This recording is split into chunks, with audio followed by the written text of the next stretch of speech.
When I found out about my wife's affair, I didn't react with anger. I chose to plan my exit quietly. My name's Nolan. I'm 38, a civil engineer living in a quiet suburb just outside a mid-sized European city where everyone still waves to their neighbors and assumes marriages last forever. That illusion? It shattered about 7 months ago. I found out my wife, Celine, had been cheating. But this isn't one of those explosive discovery stories. No catching her in bed. No late-night confrontation. What happened to me was slower, like watching a ceiling drip for months before it collapses all at once. At first, it was little things. Sudden secrecy with her phone. The shift in tone when she answered texts. She started sleeping later, leaving earlier. Our conversations dried up into one-word responses and tight smiles. I'd ask about her day. She'd say, fine. I'd try to hold her hand. She'd pull away. I convinced myself it was work stress. That she was tired. That maybe I was being paranoid. Then I saw it. A message she thought she'd deleted. It wasn't explicit, just enough to confirm what I feared. A digital breadcrumb leading straight into betrayal. I didn't confront her. Not yet. I wasn't ready to say it out loud because saying it made it real. Instead, I fell into a private hell. I barely slept. Ate just enough not to pass out. I went to work like a zombie. She must have known I knew. But she never addressed it. And I stupidly let it fester. For 2 months, I said nothing. I disconnected. Emotionally moved out. Started planning my exit like a fugitive in my own house. Divorce lawyer. Savings account. A spreadsheet labeled New Life. The weird part? She didn't seem to care. As I retreated, she leaned into whatever fantasy she was chasing. Late nights became the norm. She'd come home, toss her keys in the bowl, and say nothing. I became invisible in my marriage. Even our kids saw it. I'll never forget the way my daughter looked at me one night, quiet, serious. Are you and mommy still married? I sat them down. Told them sometimes adults can't stay together. That it wasn't their fault. That we both loved them more than anything. Celine was in the room. She said nothing. Just stood in the doorway, arms crossed, expression blank. I took that silence as agreement. And then one afternoon, while grabbing groceries, I ran into Isla. We went to school together. Never dated, but there had always been a thing. Chemistry. Jokes that lasted too long. Shared glances that almost meant something. She moved away just after graduation and disappeared from my radar until that day. She looked just like I remembered, only stronger. Wiser. Her hair was shorter. Her laugh deeper. We talked for 10 minutes and it felt like breathing again. She asked if I was single. I told her the truth, separating, not quite divorced. I told her I didn't want to start anything until it was official. She smiled, handed me her number, and said, call me when you're ready. I drove home buzzing. That night, I told Celine we needed to talk. I sat her down. Told her I knew about the affair. That I'd known for months. That I was done. I told her I wanted a divorce, not out of anger, but because I couldn't do this anymore. I told her I was moving on. I was ready to feel like a human again. Her response? She crumbled. Not cried, collapsed. Into this guttural, soul-twisting sob I didn't even know humans could make. She begged. Pleaded. Said the affair meant nothing. That she loved me. That we could fix it. Counseling. Clean slates. Anything. I just sat there. Calm. Unmoved. She asked why I didn't say anything. I told her because I wanted to see if she'd stop alone. She didn't. So now? It's too late. She said she didn't realize I knew. That she thought I was just distant. That she felt the affair would pass like a fever. I told her fevers break. Betrayals don't. And I was done waiting to see if mine would go away. After that night, the air inside our house changed. Celine began hovering. She'd wake up early to cook breakfast like nothing had happened. Folded my laundry. Picked up the kids from school. Even tried to initiate conversations again, soft-voiced questions about my day that sounded rehearsed. I wasn't cruel. I answered. Briefly. Politely. But my heart wasn't there. It had already packed up and left months before my body did. She asked about counseling again. She even printed flyers from local therapists and left them on the coffee table like some passive-aggressive centerpiece. But I'd made my choice. I told her I'd already filed. That I wasn't interested in rebuilding something built on rotting beams. And just like that, her remorse curdled into resentment. She called me cold. Distant. Said I was emotionally abusive for keeping quiet. That I'd led her on by not ending it sooner. That if I had just said something, she never would have gone so far. Blame is funny like that. People who betray you will always find a way to make it your fault. I didn't argue. I didn't explain. I simply nodded and said, that's your truth. But it's not mine. She cried again. But this time, the tears were bitter. Not sad. She slammed doors. She called her sister. Suddenly, I was the villain in a narrative where she was the misunderstood protagonist. Her sister called me a coward. Her mother sent me a prayer via text. Even her best friend, who once told me I was too good for Celine, ghosted me. Fine. Let them have their side. Meanwhile, I focused on mine. I moved into a rental across town. Small, minimal, quiet. The kids split their time with us. I made it warm, photos on the wall, soft lights, their favorite snacks always stocked. Isla and I texted sometimes. Nothing romantic. Just easy conversation that made the nights less hollow. Then, out of nowhere, Celine asked to meet. She said she had something to show me. I met her at a park, neutral ground. She handed me a notebook. Said it was her apology. Her story. She called it The Day I Watched It All Die. I read it. It was honest. Brutal. No deflection. Just page after page of raw introspection, shame, and regret. It didn't excuse what she'd done, but it made it real. Human. When I handed it back, she asked, "Does this change anything?" I shook my head. "It's too late. But thank you. For the truth." And she nodded like she'd known all along. Not every story ends with fire. Some end with understanding. But endings nonetheless. When you finally leave behind a life that wasn't serving you, there's this strange moment of stillness. Not peace, not yet, but the sharp quiet that follows after a house stops echoing with noise. That's where I was in the weeks after handing Celine her truth back. I spent the early mornings walking, no destination, just motion. My rental was humble but warm, and each day I added something small, a new plant, a rug, a painting my daughter made with too much glitter. It was healing disguised as home improvement. Celine, for a while, respected the boundary. She stopped texting. Stopped emailing. Didn't use the kids as messengers. It was as if that notebook had extracted everything she had left to say. That or she was trying a new angle, one where absence replaced apology. Isla and I bumped into each other again. Grocery store again, weirdly enough. She smiled like she'd been waiting for me but hadn't needed me to show up to feel whole. We grabbed coffee. Talked. Laughed. She didn't ask about the divorce and I didn't bring it up. It wasn't avoidance, it was peace. Like we were both choosing to build something new without dragging the wreckage along. The kids adjusted faster than I thought. My son helped me assemble furniture with way too many screws, and my daughter made a fort in the living room that doubled as her reading nook. They didn't ask about when we'd be going back to the old house. They stopped asking why mommy cried so much. They just adapted, which in some ways broke me more than if they'd begged for normal. Then came the letter. Not from Celine, but from her lawyer. She wanted to renegotiate. Suddenly, the divorce that had been progressing quietly turned loud. She wanted more custody, more financial support. She accused me of emotionally withdrawing long before her affair, that I had isolated her through silence and created a marriage that was, in her words, already dead. I sat across from my lawyer, reading those pages like a stranger's confession. It was Celine, all right, but this version of her was strategic, sterile, and weaponized. "She's trying to save face," my lawyer said. "She's cornered. This is what cornered looks like." I didn't fight dirty. I submitted evidence, her absences, her unexplained expenses, her confession in that notebook. We negotiated quietly, fairly. But I made it clear, I would not be bullied. When we met for mediation, she looked tired. Beautiful still, but tired in a way that makeup couldn't hide. She didn't meet my eyes. Her lawyer did most of the talking. Mine countered. Eventually, we settled.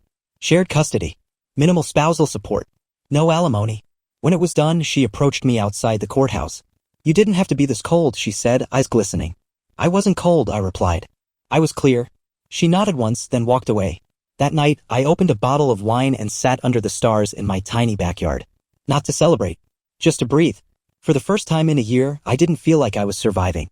I felt like I was living. Update. It took less than a month after the settlement for the whispers to start.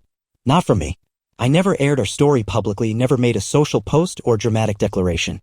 But the truth has a way of seeping through cracks, especially in a community where everyone's got a cousin who knows someone who works at the courthouse. At first, it was subtle. A friend of Celine's unfollowed her. A mutual acquaintance suddenly stopped commenting on her posts. Then, one of the school moms pulled me aside at pickup and said, "I just wanted to say, I'm proud of how you handled everything." I didn't ask what she meant. I just nodded. Celine's social media started changing. Gone were the bright filters, the curated captions about family life, the hashtag declarations of resilience. She posted less and less until finally, she just stopped altogether. Then came the fallout. Apparently, her affair hadn't been the secret she believed it was. Her former friend, someone I barely knew but who had apparently seen the signs and heard enough late-night venting, shared everything with their circle once the ink dried on our divorce papers. I became the man who had endured quietly. She became the woman who broke it all. And to Celine, that was worse than any legal document I could have filed. She called.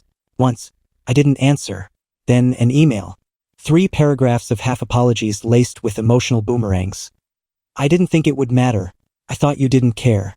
I was confused. I felt trapped. I read it twice. Didn't reply. Because healing isn't just about removing someone from your home. It's about removing them from the place in your mind that believed they could still come back. Meanwhile, Isla and I had our first real dinner. No bumping into each other. Just a planned night with wine, a new restaurant, and a 2-hour conversation that moved like a river. Steady, natural, sometimes deep, sometimes playful. She didn't ask about Celine. She didn't need to. Instead, she asked about my favorite books, my worst date, my dream vacation. She asked about my kids, and what scared me most when I first became a father. No expectations, just presence. That night, when we said goodbye, she hugged me. Not tightly, but long enough to feel like home. And that's when I knew. This wasn't a rebound. This was a rediscovery. One of the last dominoes to fall came from my daughter. We were sitting on the couch, watching a movie, and she turned to me with her tiny hand in mine. "I like it here," she said. "Here as in the house?" I asked. "No," she replied. "Here as in with you. It feels safe." That sentence carried more weight than any vow I'd ever made. So I bought a journal. Not for anger, not for grief, just for clarity. I wrote down all the things I'd learned. Never confuse silence for peace. Trust is a bridge, not a leash. Healing isn't loud. It's slow. And it matters. The notebook sits by my bed now, half full. I don't know what Celine's life looks like now. Maybe she's finding her own clarity. Maybe she's still drowning in the consequences she didn't think would ever touch her. But I know this. I didn't just walk away from a marriage. I walked back to myself. And no matter what happens next, that's a path I'll never regret. The strange thing about healing is that it doesn't come with fanfare. No grand applause.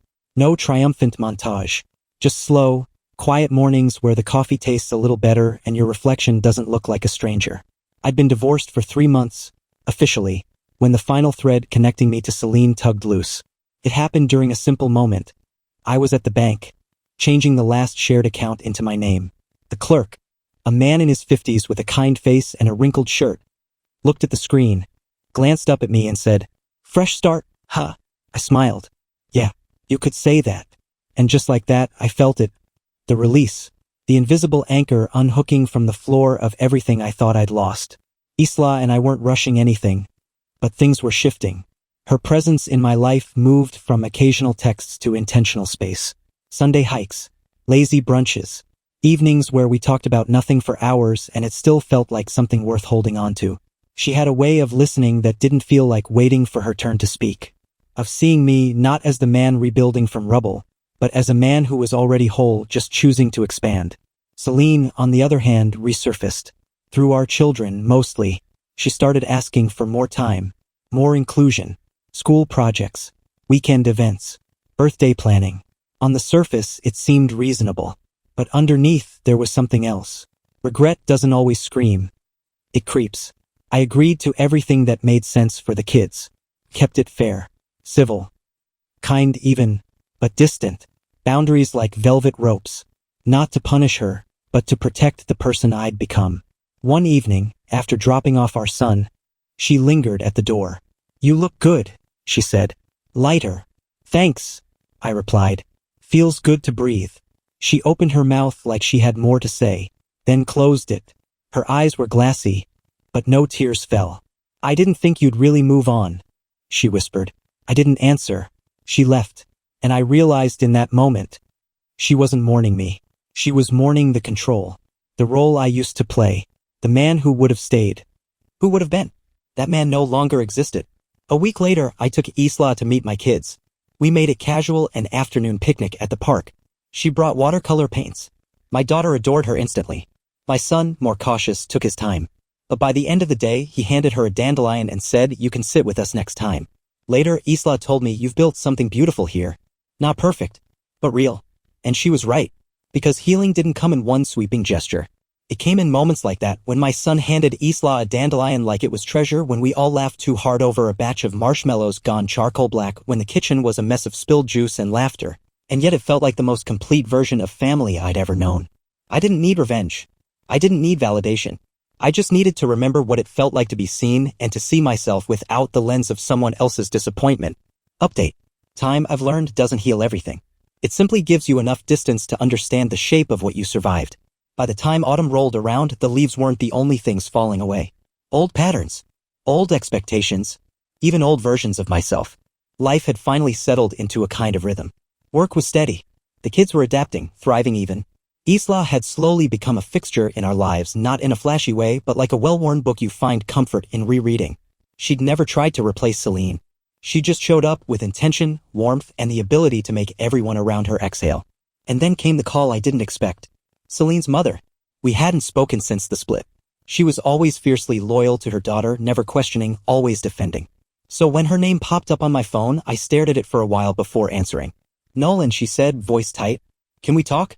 I hesitated. "Sure." We met at a small cafe downtown. She looked older than I remembered. Not aged, just tired. The kind of tired that seeps into your bones after you've watched someone unravel slowly and couldn't stop it. "I owe you an apology," she said, skipping over pleasantries. "I judged you. Assumed the worst. I believed her when she said you were the reason she cheated. That you had checked out long before she did." I said nothing. "But I've watched her, Nolan. Since the divorce. She's not the same. And not in the way you'd expect after heartbreak. She's angry, defensive, bitter. She's told so many different versions of your story that even she doesn't know which one's real anymore." I didn't gloat. I didn't forgive. I simply listened. "I just want you to know," she added, "you didn't fail. You protected your kids. You protected your peace. And that's something I wish more people did." I nodded, unsure what to say to that. There are moments in life where validation doesn't feel like victory. It just feels like confirmation that you were never crazy. Meanwhile, Celine had started pulling back again. Less communication. Less effort. She began missing pickups. Showing up late for school events. The kids noticed. My daughter asked why mommy forgot her art show. My son asked if she was sick. I didn't make excuses. I simply told them sometimes people go through things they don't know how to talk about. But it doesn't mean they don't love you. Isla, ever the steady presence, helped fill in the gaps. Not by stepping into Celine's shoes, but by holding space for the kids to ask questions, to feel without judgment. She was never overbearing. Just there. One rainy afternoon, while coloring with my daughter, she said something that broke me most gently. "It's nice that you smile more now. You used to look like a statue." That night, I sat on the porch after the kids went to bed. Rain tapping against the roof, the scent of pine and earth all around me. I thought about everything, the betrayal, the fallout, the unexpected grace that followed. And I realized something. I wasn't angry anymore. Not at Celine. Not even at myself for staying as long as I did. Because some lessons require time. Others require pain. But the ones that change you? They usually demand both. Update. A year has passed since I closed that door on the marriage that once defined my identity. And now, looking back, it doesn't feel like the end of something tragic. It feels like the beginning of something I never thought I'd earn, peace that feels deserved. It didn't come fast. Healing never does. It showed up in moments, quiet victories stitched into the fabric of ordinary days. Folding my son's laundry while humming along to the radio. Watching Isla and my daughter build a pillow fort like they were mapping a new world. Standing over the stove making pasta and realizing I no longer double-checked how much Celine would have salted it. The house feels different now. It breathes better. It sings more. There's laughter not as a performance but as a rhythm. I don't pace anymore. I don't brace when the phone rings. And most importantly, I don't shrink to make anyone else feel bigger. Celine and I still co-parent. Some weeks are smoother than others. She's cordial, mostly. Detached, often. I don't ask questions I don't want the answers to. She lives in a smaller place now. Alone, as far as I know. I hear whispers from mutual friends that she's rebuilding, whatever that means for her. I wish her no harm. But I also wish her no place in my peace. As for Isla and me, we've grown into something strong, not flashy, not performative. Real. Her love isn't loud. It's steady. It's in the way she remembers my coffee order or the way she reads stories to the kids with voices for every character. It's in the space she gives me without asking me to earn it. We took a weekend trip recently, just the four of us. A cabin near the coast. No signal. No plans. Just card games, beach walks, burnt marshmallows, and sleepy-eyed movie nights. My daughter called it the best vacation she's ever had. On the last night there, while the kids slept in a blanket nest, Isla turned to me and said, "You're not just better, Nolan. You're whole." And for the first time in my adult life, I believed someone when they said that. This isn't a revenge story. This isn't about winning. It's about remembering you were never broken, just buried. Here's what we took away from this story, and maybe you did too. Sometimes walking away isn't the failure. It's the moment you finally stop betraying yourself to keep someone else comfortable. You don't need to be broken to be deserving of healing. And you definitely don't need to spend your life patching holes in a boat someone else keeps drilling into. This wasn't a revenge story. This was a story about reclamation, about standing back up and realizing you were whole the entire time, just buried under someone else's narrative. So if you're stuck in a relationship where you're constantly overlooked, disrespected, or quietly destroyed, don't wait for permission to reclaim your life. You already have it. Now I want to hear from you. What would you have done in Nolan's shoes? Drop your thoughts in the comments. Someone out there might need your clarity to find their own. Hope you enjoyed this story as much as I do. Help this small channel grow by hitting that like button, subscribing, and sharing with your friends. Every bit of support means the world. Thanks for watching and see you in the next one.